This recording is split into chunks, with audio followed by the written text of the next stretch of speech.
გაგვიზიარეთ, დაგვირეკეთ, მოგვიყევით. ჩვენ ვუსმენთ ერთმანეთს. ზაზა ჩიტანაოსთან ერთად. ვუსმენთ ერთმანეთს.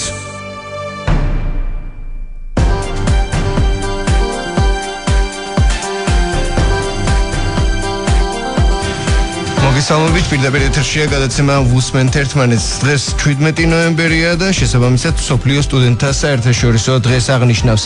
ფაშისტების წინააღმდეგ გამოთქმული პროტესტის გამო დასჯილი ჩეხის სტუდენტების პატივსაცემად უკვე 77 წელია მსოფლიო სტუდენტთა დღესზე იმობს.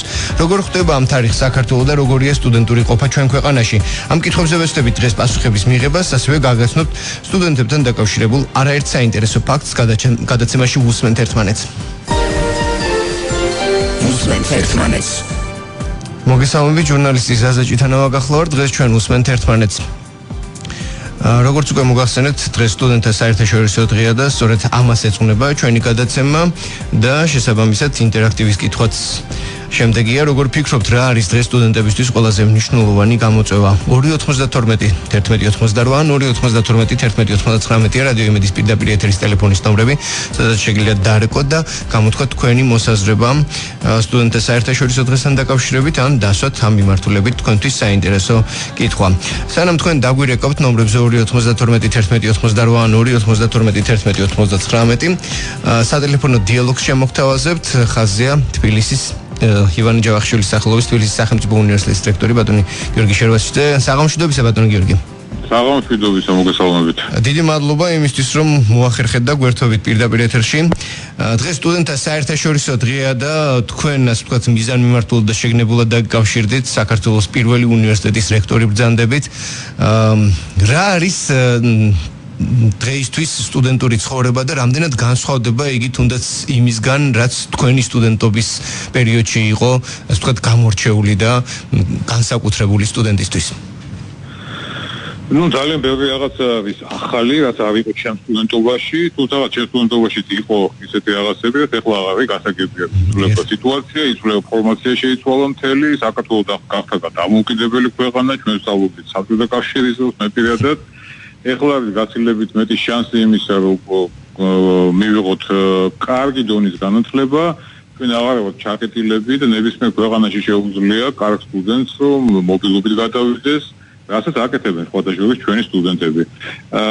ძალიან კარგი და სასიხარულო არის ის, რომ გასვლითი პროგრამების რაოდენობით საკმაოდ კარგად გამოიყურება ზოგადად საქართველოს უმაღლესი განათლება, იმიტომ რომ თელს რეგიონში Erasmus+-ის მაჩვენებლები ვავიღოთ, ჩვენ უკვე გავიდით მე-5 ადგილზე, რაც ნიშნავს იმას, რომ მხოლოდ ძალიან დიდი ქვეყნები გვისწრებენ აბსოლუტურ რაოდენობებში. რაც მიუთითებს იმაზე, რომ უფრო მეტ ქართულ ახალგაზრდას აქვს შანსი, რომ განათლება მიიღოს საზღვარგარეთ და მერე დაუბრუნდეს თავის ალმა-მატერს და ის კრედიტები, რა თქმა უნდა, ჩაეცვლება აქ. ეს რასაკვირველია, ჩემ დროს ესე არ იყო. დღეს მხოლოდ თბილისის სახელმწიფო უნივერსიტეტს აქვს 57 საპარტნიორო ურთიერთობა ევროპის და ამერიკის წამყვან უნივერსიტეტებთან, სადაც აქტიური გასვლითი პროგრამები მიმდინარეობს. ეს გულისხმობს არა მხოლოდ სტუდენტების გაშვებას, არამედ პროფესორების მოწვევასაც და ასე შემდეგ. ანუ სრული მენიუ არის გასვლითი პროგრამისთვის დამახასიათებელი. გარდა ამისა, თვითონ სტუდენტური დღე არის ძალიან ტრაგიკულ მოვლენებთან დაკავშირებული. 46 წელს დაარსდა დაფუძნდა ეს დღე. მიეძღვნა იმ სტუდენტების ხსოვნას, რომელიც პატრიოტ სტუდენტების ხსოვნას, რომლებიც დაიღუპნენ 29 წლის 28 ოქტომბერს ოკუპირება რომ მოხდა პრაღის. და ამის შემდეგ ეს გახდა უკვე საერთაშორისო სტუდენტური დღე და კარგი არის, რომ ჩვენი სტუდენტობას მონაწილეობს ძალიან ბევრ პროექტში, რომელიც ევროპის მასშტაბით მიმდინარეობს. ჩვენი სტუდენტები არიან ბევრი ასოციაციის წევრები, სტუდენტური ასოციაციის წევრები. ესეც კარგი არის, რომ აქვს ურთიერთობა თავის კოლეგებთან სხვადასხვა ქვეყნებიდან. გარდა ამისა, საერთაშორისო სტუდენტების რაოდენობა იზრდება საქართველოში, ესეც ძალიან დამაიმედებელი და კარგი ტენდენცია არის, რომელიც მეტყველებს იმაზე, რომ რეგიონში, განსაკუთრებით საქართველოში არის დიდი რაოდენობა მსურველებისა, რომ მიიღონ განათლება ჩვენს ქვეყანაში. წლეულს საქართველოს მასშტაბით დაახლოებით 7000 სტუდენტი ჩამოვიდა, რომ შევადაროთ 5-6 წლის წინანდელ სტატისტიკას, უცებ აღმოვაჩენთ, რომ იყო ასეულებზე საუბარი და დღეს ჩვენ ვაპარაკობთ იმაზე, რომ 1000-ობით სტუდენტი ჩამოდის. ეს არის ძალიან მხარი, ესე ვთქვათ, ზრდა, რომელიც წლების განმავლობაში მიმდინარეობს. ეს არის კარგი, ეს არის მხოლოდ განათლების ხარისხი, ერთი ფაქტი არის და მეორე არის ის რომ ქვეყანაში არის სტაბილური მდგომარეობა, კრიმინალები არის ძალიან დაბალი და ასე შემდეგ. ანუ ბევრი ფაქტორი განაპირობებს იმას, რომ სტუდენტები ჩამოდიან საქართველოში სასწავლებლად. რაც შეეხება ევროპელი სტუდენტების რაოდენობას, ახაც შეგვიძლია ვთქვათ, რომ მთელს რეგიონში ყოველ შემთხვევაში იმ ქვეყნებთან შედარებით, რომელიც თქვენ გარშემო არიან, საქართველო ახაც ლიდერი არის და ეს დამოიმედებელია. თუმცა ძალიან ბევრი პრობლემაც აქვს სტუდენტურ ცხოვრებას დღეს საქართველოში და თესეულში მათ შორის. ბოლომდე არ არის გამართული ინფრასტრუქტურა, ბევრი შეკითხვა არის თვითონ სტუდენტურ ცხოვრებასთან დაკავშირებით, მაგრამ ძალიან ბევრი პროექტი არის, რომელიც გვაძლევს იმისა, რომ თქვათ, რომ ხვალინდელი დღე უკეთესი იქნება და ჩვენ მოვახერხებთ იმას, რომ გაისად 17 ნოემბერს უფრო მეტი სათქმელი გვექნება იმასთან დაკავშირებით, რომ როგორ გაუმჯობესდა სტუდენტების მდგომარეობა თბილისის სახელმწიფო უნივერსიტეტში. მათ შორის მათი მონაწილეობა მართვაში, სტუდენტების მონაწილეობა სტუდენტურ ცხოვრებაში, ინფრასტრუქტურის გაუმჯობესებაში და ძალიან ბევრი პროექტების გამოწყებაში, რომელიც გვაქვს ჩაფიქრებული. ბატონო გიორგი, როდესაც ჩვენ საუბრობდით განსხვავებას სტუდენტურ ცხოვრებაში ძველსა და თანამედროვე ეპოქას შორის, ერთ-ერთი ალბათ განმასხვავებელი და უმთავრესი ნიშან-თვისება იქნება არის ალბათ ის, რომ განათლებისადმი ხელმისაწვდომობა, მრავალმხრივი შესაძლებლობა არის ბევრად უფრო მეტი, დიდი და მაღალი იმასთან რაც იყო. მაგრამ თქვენ ასევე ისაუბრეთ პრობლემებზეც. ალბათ ერთ-ერთი მნიშვნელოვანი პრობლემა, ასე ვთქვათ, სტუდენტისთვის არის მისი სოციალური მდგომარეობა, სოციალური უზრუნველყოფა. იგივე ევროპაში წასვლაც თანხებთან არის დაკავშირებული, ან თუნდაც საქართველოში სწავლა, მით უმეტეს, როდესაც ამდენი ფასიანი სასწავლებელი გვაქვს, მიუხედავად იმისა, რომ უფასო ფაკულტეტებიც შემოგრჩა. ამ მხრივ თუ გაქვთ რაიმე გეგმები სოციალური მდგომარეობის გაუმჯობესების მხრივ სტუდენტთა მიმართულებით და ზოგადად როგორ შეაფასებდით ამ მიმართულებით სტუდენტების მდგომარეობას ქვეყანაში? სოციალური მდგომარეობა მართალიდანდებით არის საგადო პროგრამა, რომელსაც სახელმწიფო აფინანსებს. ეს არის ოკუპირებული ტერიტორიებიდან წამოსული სტუდენტებისთვის საზღვრისპირა და ასე შემდეგ. მათ შორის არის სოციალური გრანტები, რომელიც გაიცემა. ერთმანეთს ვიტყოდი, რომ დაახლოებით 50%-მდე არის გრანტების რაოდენობა, სტუდენტების რაოდენობა, რომელიც იღებს ამა თუ იმ სახის გრანტს.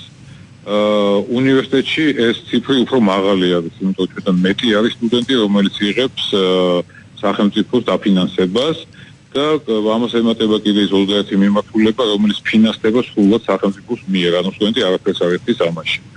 აქ ვიტყოდი, რომ რა თქმა უნდა, რო შევადაროთ ახლა საბჭოთა პერიოდს, ხელმისაწვდომობა ვერ ვიტყვი, რომ ძალიან შეიცვალა. უფრო სხვანაირად არის საქმე, დაახლოებით 21% იყო ახალგაზრდების, რომელიც ამთავრებდა სკოლას და მიდიოდა უმაღლესში საბჭოთა კავშირის პერიოდში. ეს პროცენტი გაზრდილი არის ჩვენში საქართველოში, ანუ ეს ნიშნავს იმას, რომ ხელმისაწვდომობა გაიზარდა, უფრო მეტი უმაღლესი სასწავლებელი გაჩნდა. თუმცა მეორე მხრივ არის კიდევ ერთი თემა, რომელიც აქვე შემოდის, ვთქვათ, რა არის რა სოციალური გარანტიები არსებობს იმისთვის, ანუ რა გარანტიები არსებობს იმისთვის, რომ ის ცოდნა და ის უნარები, რომელიც ახალგაზრდა მიიღო სწავლების პერიოდში, არის ვალიდური და არის მოთხოვნილი დამსაქმებლის მიერ, შრომის ბაზრის მიერ და ასე შემდეგ. აი აქ გვაქვს ყველაზე დიდი პრობლემა და ეხლა არის ის დრო, როდესაც უნდა მივხედოთ სწორედაც აი ამ მიმართულებას, როგორ უნდა შემოვიდეს დიალოგში მომავალი დამსაქმებელი, როგორ უნდა აუწყოს თანამედროვე უნივერსიტეტ მამას ფეხი და როგორ შეიძლება მოხდეს ისე, რომ ის ცოდნა და ის უნარები, რომელსაც ვაძლევთ ახალგაზრდებს უნივერსიტეტში, იყოს აბსოლუტურად თავსებადი იმ წარმოდგენებთან, რომელიც გააჩნია დამსაქმებელს. აი ეს კავშირები უნდა აღდგეს და ამაზე ძალიან სერიოზული პროგრამები მზადდება. რაც შეეხება მეორე ასპექტს, ეს არის თქვათ იგივე ინფრასტრუქტურის მიმართულებით, თქვათ სოციალური პროექტების არსებობა, ისეთის როგორიც არის თქვათ სტუდენტური საერთო საცხოვრებლები და ასე შემდეგ. აქ ძალიან ბევრი რამ არის გასაკეთებელი, ფოთაშორის სამოდელო ესე თქვათ სტუდენტური საერთო საცხოვრებელი აშენდა 320 ადგილიანი ძალიან თანამედროვე კომპლექსი არის, რომელიც ლისის ტბაზე მდებარეობს. ეხლა მიდის თქვათ სამუშაოები დასრულებული არის და ცოტა ხანში უკვე მწყობში ჩადგება. მაგრამ ეს არის მხოლოდ დასაწყისი 320, რა თქმა უნდა, საკმარისი არ არის, თუმცა სახელმწიფოს აქვს ის განზრახვა, ეს გაცხადდა, რომ სახელმწიფო ხელს შეუწყობს იმას, რომ მოხდეს აი ამ პარამეტრით, თქვათ იგივე საერთო საცხოვრებლების რაოდენობის გაზრდას, ეს გვაძლევს საშუალებას ხარისხი გავაუმჯობესოს სწავლების ერთის მხრივ და ხელმისაწვდომი გავხადოთ ყველასათვის, ვისაც აქვს სურვილი მიიღოს კარგი განათლება. აი ეს ორი ასპექტი ალბათ დასაკავშირებელი იქნება მომავალშიც. გასაგებია. დიდ მადლობას მოგახსენებთ და ნამდვილად ერთი წლის თავზე თუ ჩვენ გვექნება ისევ პირდაპირ ეთერში დიალოგის საშუალება, იმეც ვიტოვებ, რომ ძალიან ბევრ რამეს მოახერხებთ და მოასწრებთ, როგორც დაგეგმილი გაქვთ სტუდენტებისთვის გაკეთდეს იგივე თქვენს უმაღლეს სასწავლებელში და ზოგადად ქართულ უმაღლეს საგანმანათლებლო სივრცეში. დიდი მადლობა ბატონო გიორგი. დიდი მადლობა მოწვევისთვის. ნახვამდის. დიდი მადლობა. ივანე ჯავახიშვილის სახელობის თბილისის სახელმწიფო უნივერსიტეტის რექტორი გვესაუბრებოდა პირდაპირ ეთერში ბატონი გიორგი შერვაშიძე და აქვე გეტყვით რომ დღეს სტუდენტთა საერთაშორისო დღეა, ანუ კიდევ ერთხელ შეგახსენებთ, შესაბამისად ინტერაქტივის კითხვა არის ასეთი, როგორ ფიქრობთ რა არის დღეს სტუდენტისთვის ყველაზე მნიშვნელოვანი გამოწვევა.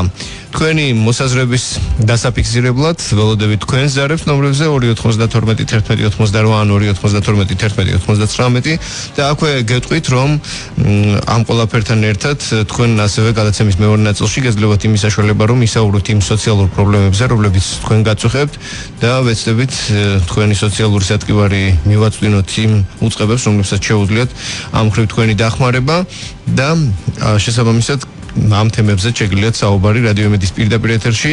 გარდა იმისა, რომ შეგიძლიათ დარეკოთ ნომრებზე 292 11 88 ან 292 11 99, ასევე შეგიძლიათ გამოგზავნოთ მოკლე ტექსტური შეტყობინება ნომერზე 917778. გზავნილის ღირებულება თქვენი მობილური ოპერატორის სტანდარტულ ფასში ესაბამება.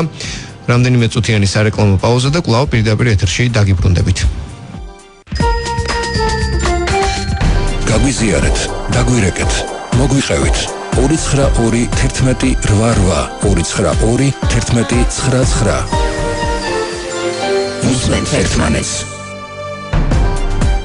დაპირებისამებრ კვლავ პირდაპირ ეთერში ვართ და თქვენ უსმენთ გადაცემას უსმენთ ერთმანეთს, რომელიც გაძლევს იმის საშუალებას, რომ ისაუბროთ თავარ თემაზე, რომელიც დღეს უკავშირდება სტუდენტთა საერთაშორისო დღეს და ასევე ისაუბროთ იმ სოციალურ პრობლემებზე, რომლებიც თქვენ გაწუხებთ, ჩვენ კი ვესწრებით თქვენი სოციალური პრობლემის შესახებ ინფორმაცია მივაწოდოთ იმ ორგანიზაციებს, ვისაც ძალუთ ამ პრობლემის გადაჭრა და ამგვარად გაგიწიოთ დახმარება, თქვენ კი გამოიყენეთ ეს შესაძლებლობა. 292 11 88 ან 292 11 99 რადიო იმედის პირდაპირ ეთერის ტელეფონის ნომრები, სადაც ველოდებით თქვენ ზარებს. რაც შეეხება მთავარ თემას, ინტერაქტივის შეკითხვა არის შემდეგი, როგორ ფიქრობთ, რა არის დღეს სტუდენტისთვის ყველაზე მნიშვნელოვანი გამოწვევა?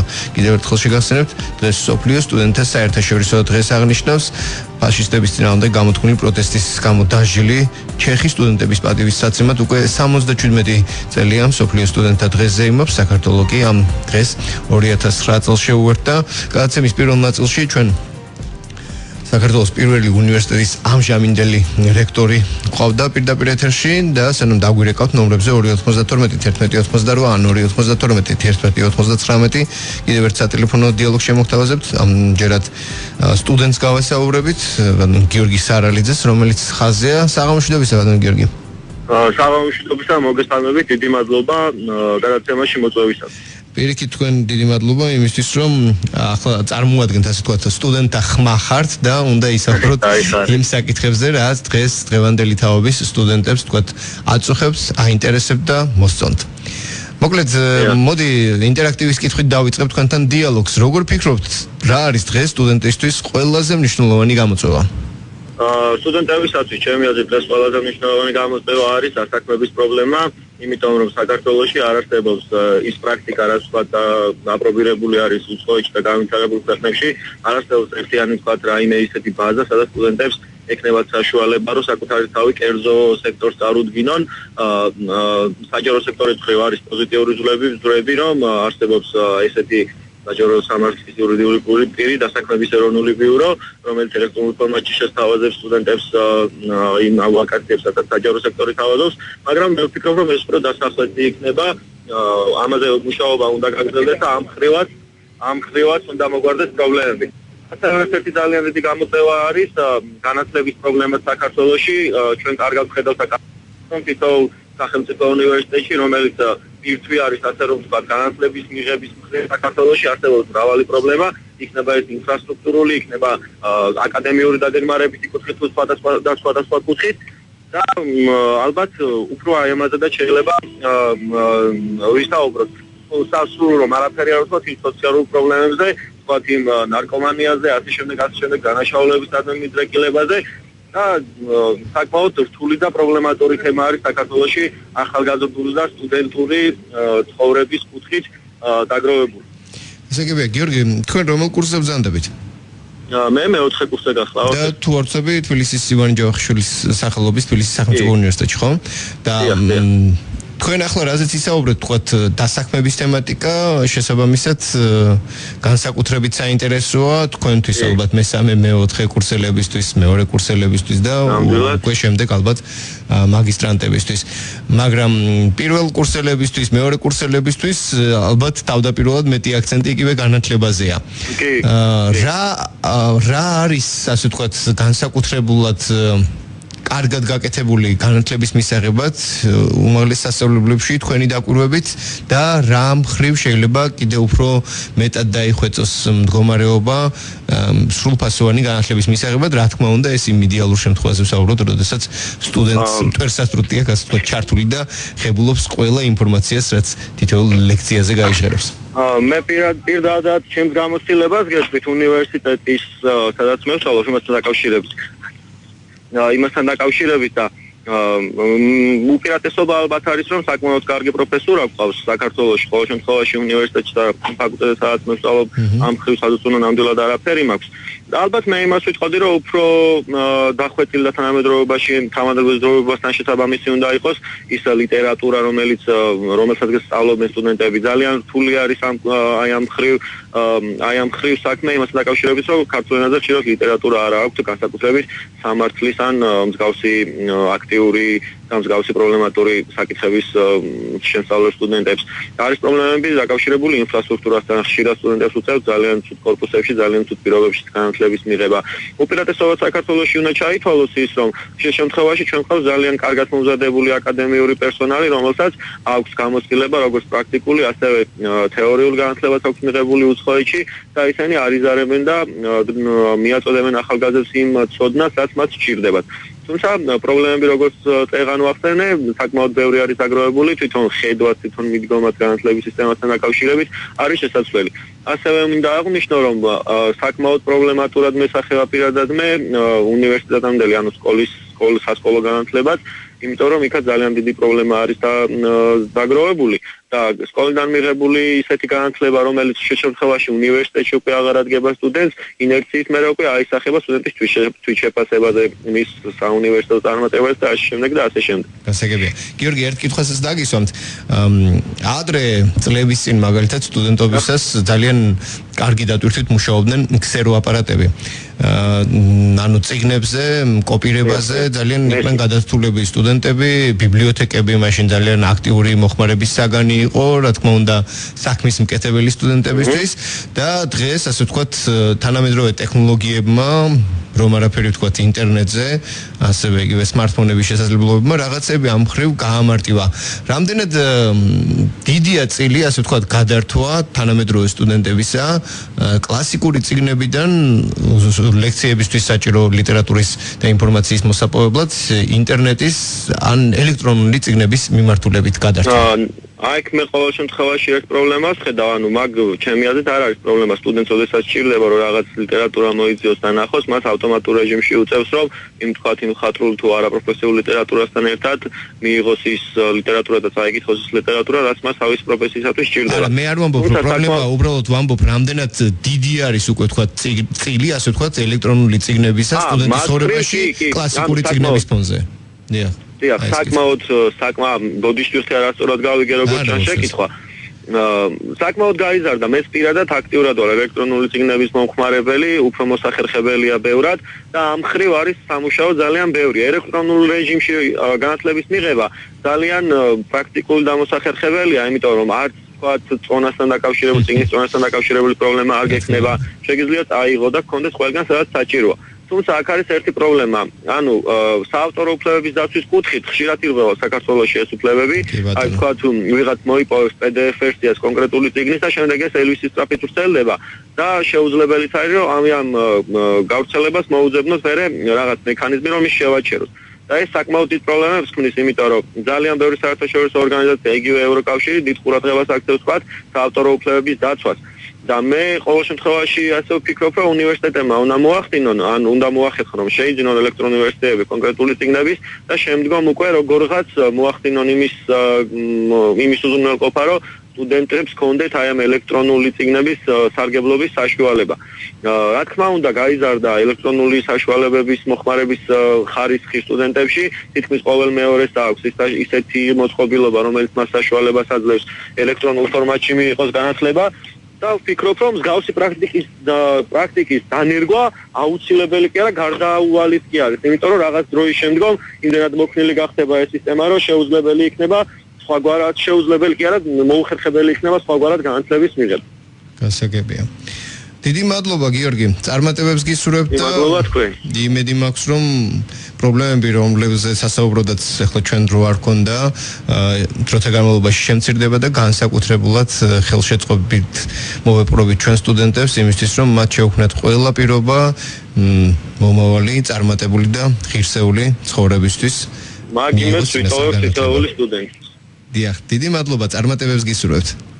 კარგად ბრძანდებოდეთ. დიდი მადლობა თქვენს. ნახვამდის. უღრმესი მადლობა. ეს არის ასე თქვათ ადამიანი, რომელმაც მე მგონი სტუდენტების მოსაზრება გამოხატა ზოგადად 292-11-88 ან 292-11-89 რადიომედის პირდაპირ ეთერის ტელეფონის ნომერი, სადაც შეგიძლიათ ნებისმიერ ადამიანს, სტუდენტს, არასტუდენტს, ყოფილ სტუდენტს, მომავალ სტუდენტს დაარეკოთ და თქვენი აზრი, თქვენი პოზიცია გამოხატოთ ამ თემებთან დაკავშირებით. ინტერაქტივის კითხვა კიდევ ერთხელ გაგიმეორებთ. დღეს გვაქვს შემდეგი, როგორ ფიქრობთ, რა არის დღეისთვის სტუდენტისთვის ყველაზე დიდი გამოწვევა? დღეს, როდესაც ამ გადაცემაზე მუშაობდი, ვეცადე რაღაც რამდენიმე საინტერესო ფაქტი მომეპოვებინა ზოგადად სტუდენტური ცხოვრების შესახებ და სანამ დაგვირეკავთ, ალბათ საინტერესო იქნება, გეტყვით, რომ აი მაგალითად ჩვენ ახლა ელექტრონულ წიგნებზე და საავტორო უფლებებზე საუბრობდით სტუდენტთან ერთად და ხშირია რომ საწუხაროდ ირღვევა საქართველოში საავტორო უფლებები. ამერიკის შეერთებულ შტატებში, პრინსტონის ცნობილ უნივერსიტეტში კი როგორც ირკვევა, ზოგადად წერილობითი გამოცდა ისე ტარდება, რომ აუდიტორიაში არც ერთი დამკვირვებელი პედაგოგი არ იმყოფება და ყველაფერი დამყარებული არის ღირსების კოდექსზე, მას ასე ვთქვათ ტრადიციულად დებენ ფიცს, რომ სტუდენტები ასე ვთქვათ იღებენ სამოქალაქო ვალდებულებას, რომ აღარ გადაიწერენ, ამ დობაზე არის მათთან ურთიერთობა აგებული. მოგეხსენებათ იაპონელთა ტრადიციები ზოგადად ძალიან უცნაურად გვეჩვენება ხოლმე ჩვენ, ну მათთვის ალბათ ეს ნაკლებ უცნაურია, მაგრამ ერთ-ერთი საინტერესო თემა არის შემდეგი, რომ იაპონელი სტუდენტები, როდესაც მიდიან გამოცდებზე, თურმე ძალიან უყვართ, რომ თან კონდეთ შოკოლადი, ეს არა მხოლოდ ტკბილეულისადმი მიდრეკილებით გამოიხატება, არამედ იმაში, რომ იაპონური გამოთქმა კიტოკაცუ, რომელიც სიტყვასიტყვით ნიშნავს აუცილებლად გავიმარჯვებთ, ერთ-ერთი შოკოლადის ერთ-ერთ ბრენდს წააგავს და ამიტომაც აქცენტს აკეთებენ იმ ბრენდზე, სწორედ შოკოლადისა, რომელიც მე ჯიბეში უდევთ და ასე ვთქვათ, მათთვის წინასწარი მიზეზი და საშუალება იმისა, რომ მიაღწიონ შედეგსა თუ გამარჯვებას. კიდევ ერთი თემა სტუდენტებისთვის, როგორც მოგეხსენებათ, დატვირთული სტუდენტური ცხოვრება ბევრ სიურპრიზს მოიცავს და ხშირია ხოლმე იგივე ლექციების დროს ჩათვლიმონ სტუდენტებს და ნანტის უმაღლეს სასწავლებელში ერთ-ერთი პირველი ადგილია მე მგონი მსოფლიოში, სადაც გადაწყვიტეს, რომ დასასვენებლად, დასაძინებლად სპეციალური სივრცე გამოეყოთ სტუდენტებისთვის, ნებისმიერ სტუდენტს, რომელიც იქ შეუძლია შევიდეს და უბრალოდ დაიძინოს, დაისვენოს, წამოწვეს, მხოლოდ რამდენიმე წესის დაცვა მოუწევს, არა აქვთ უფლება რომ ხმამაღლა ისაუბრონ, მუსიკას მოусმინონ და მხოლოდ და მხოლოდ დასვენებაზე უნდა იყვნენ ორიენტირებულნი. ასეთი ერთის მხრივ უცნაური, მეორე მხრივ საინტერესო და ამავე დროს საჭირო შესაძლებლობები და ფაქტები არსებობს სტუდენტური ცხოვრებისა მსოფლიოს მასშტაბით და საქართველოშიც ალბათ ბევრი რამ იქნება ისეთი, რომელიც სტუდენტების მომავალ ყოფა ცხოვრებას და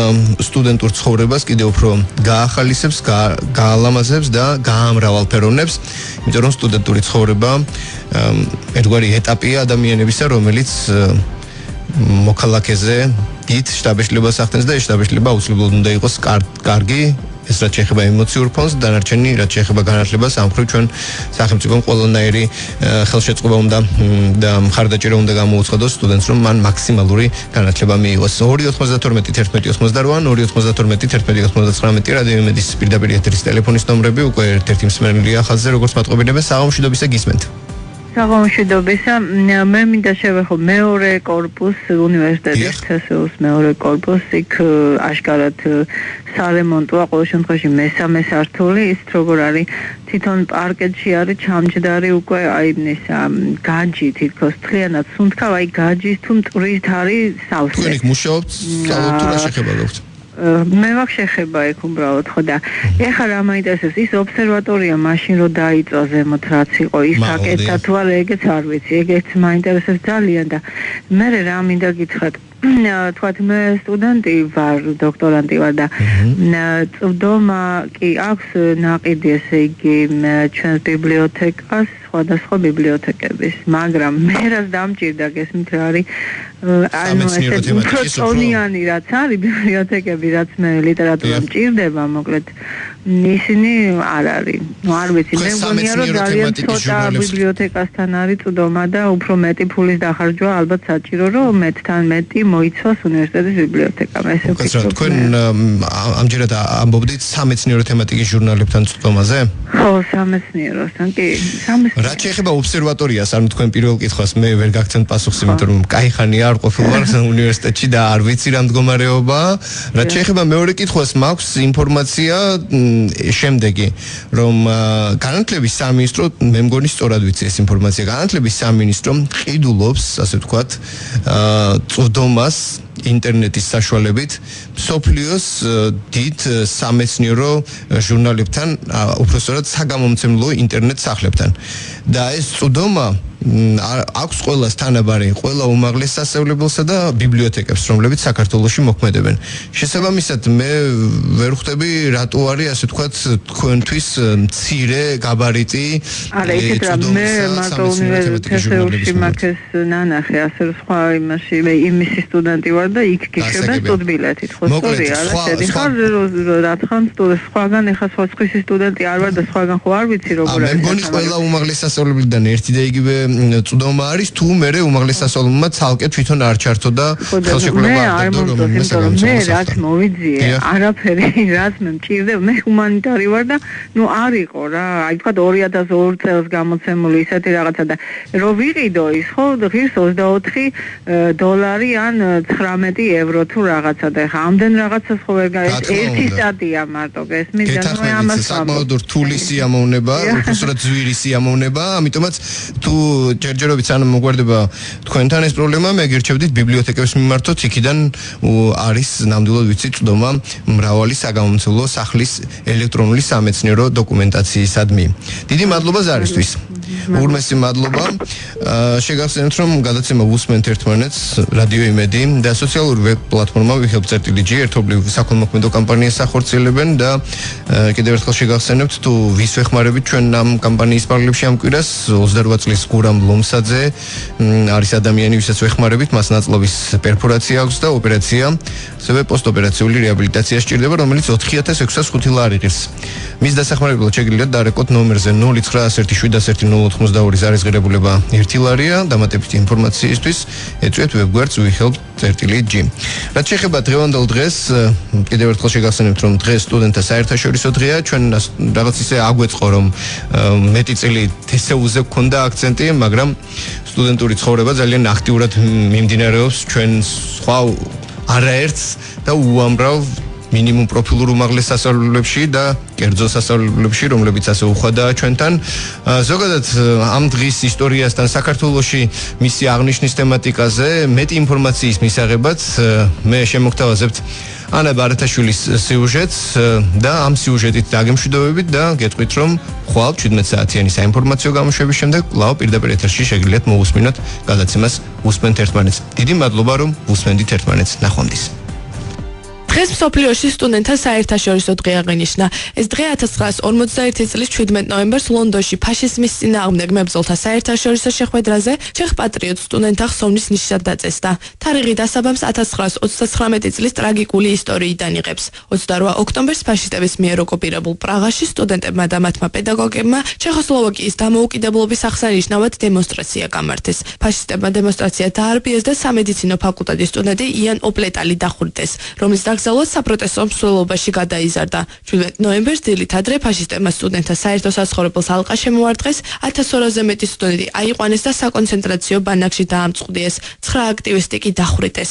თბილისის სასწავლო უნივერსიტეტის სტუდენტი ია თეთრაშვილის აზრით 17-ში ვაპირებ სხვა ღონისძიებებში მიღებას, თბილისის სასწავლო უნივერსიტეტის ღონისძიებას დაგეგმავს დარწმუნებული ვარ და შევეცდები რომ მეტნაკლებად ჩემი გამოცდილება იქნება თუ რაც იქნება ჩავერთო და აქტიურად მივიღო მონაწილეობა, რადგან როდესაც მოხდა პრაღაში დარბევა, მაშინ იქ მოხდა ისეთი რამ, რომ სტუდენტებს აქტიურად სტუდენტობა კი არა, არაფერი არ ჰქონდათ და ანუ არაფერი არ ნახეს. ეს ეთნის სოლიდარობაც არის და იმისა, რომ სტუდენტობას უნდა ერქვა სტუდენტობა. სტუდენტების საერთაშორისო დღის ტრადიციას თბილისის სახელმწიფო სამედიცინო უნივერსიტეტის ინიციატივით წელს საქართველოს შეუერთდა. სტუდენტთა საერთაშორისო დღე საქართველოში პირველად 2009 წელს აღინიშნა. მას შემდეგ კი ეს დღე ტრადიციულ მრავალფეროვან და მრავალრიცხოვან ხასიათს ატარებს. სიმბოლურია, რომ ამ ღონისძიებას სამედიცინო უნივერსიტეტმა უმასპინძლა. სტუდენტური თვითმმართველობის ორგანიზები და უნივერსიტეტის ხელმძღვანელობის მხარდაჭერით არაერთი საინტერესო ღონისძიება გაიმართა. თუ რა ღონისძიებები ჩატარდა, ამაზე სამედიცინო უნივერსიტეტის სტუდენტი ნინო ზივზივაძე გვესაუბრა. როგორც იცით, თბილისის სახელმწიფო სამედიცინო უნივერსიტეტი 2009 წლიდან ვართ ჩართული სტუდენტთა საერთაშორისო დღის აღნიშვნაში და რა თქმა უნდა წლევანდელი წელი გამონაკლისი არ არის. დილის 10 საათიდან დაიწყო სიცხვის უანგარო დონაცია, სადაც საბედნიეროდ მონაწილეობის მიღების მსურველების დიდი რაოდენობა დაფიქსირდა, ადმინისტრაციის თანამშრომლებაც მიიღეს მონაწილეობა და პირველი სახევიდან დაიწყო ტურნირი მკლავჭიდში. პარალელურად დაჯილდოვდება სპორტული კვირაულის გამარჯვებულები, სპორტული კვირაული უკვე ერთი კვირის განმავლობაში მიმდინარეობს ჩვენს უნივერსიტეტში და ყველანი ერთად დავაჯილდოვებთ და აღნიშნავს დღის დამთავრებას. სტუდენტთა საერთაშორისო დღის დევიზია სტუდენტობა გვაერთიანებს. რა ერთიანებს სტუდენტებს დღეს და რა არის მათთვის მთავარი გამოწვევა? ამ შეკითხვაზე პასუხისგაცემა რთულია. თუმცა ის, რომ სტუდენტები აქტიური სამოქალაქო საზოგადოება და ქვეყნის მომავალია, ამაზე არავინ დაობს. გაგვიზიარეთ, დაგვირეკეთ, მოგვიყევით. ჩვენ ვუსმენთ ერთმანეთს. ზაზა ჭიტანაურსთან ერთად. ვუსმენთ ერთმანეთს.